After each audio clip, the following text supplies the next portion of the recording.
परम शांति वह एक चीज़ जो हर किसी को चाहिए। मन की खुशी, मन की शांति, यह केवल परिस्थिति स्वीकार करने और बातों को नज़रअंदाज करने से मिलेगी। दुख के कारण के बारे में सोचते रहने से उसका निवारण तो नहीं होगा, मन और दुखी होता रहेगा।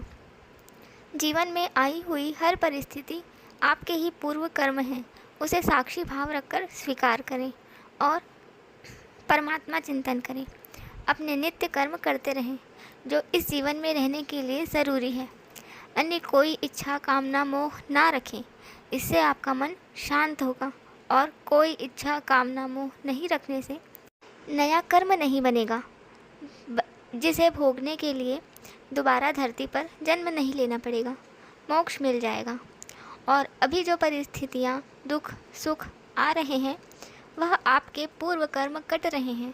जैसे ही सारे कर्म कट जाएंगे, आत्मा देह त्याग देगी, देह यानी शरीर, और जहाँ से आई है, विष्णुपुरी, शिवपुरी, परमधाम या दूसरे ब्रह्मांडों से, यूनिवर्स, मल्टीवर्स, जहाँ से आई है, जहाँ से उस आत्मा का ओरिजिन है, जहाँ उस आत्मा की रचना हुई है, वहाँ चली जाएगी।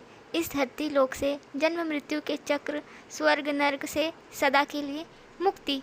जो लोग परिस्थिति स्वीकार नहीं कर पाते और आत्महत्या कर लेते हैं, उनकी आत्मा बहुत दुखी होती है, क्योंकि इस जीवन में भोगने या काटने के लिए जितना कर्म मिला था वह उसने पूरा नहीं भोगा और समय से पहले ही शरीर त्याग दिया।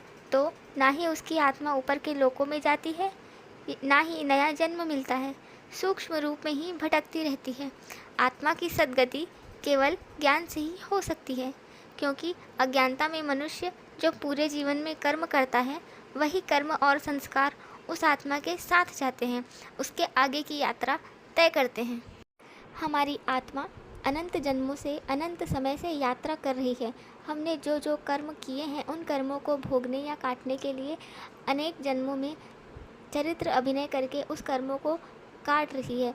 इससे बाहर निकलने का और अपने वास्तविक स्वरूप, आत्म स्वरूप, अपने वास्तविक स्थान जहाँ से आत्मा आई है, वहाँ जाने का मार्ग केवल ज्ञान है। नहीं तो अज्ञानता में, जन्म मरण के चक्र में बार बार आत्मा आती रहती है और इस धरती लोक में केवल दुख ही मिल सकता है। परम सुख, परम शांति केवल ज्ञान से अपने वास्तविक स्वरूप, वास्तविक स्थान में जाकर ही मिलेगी।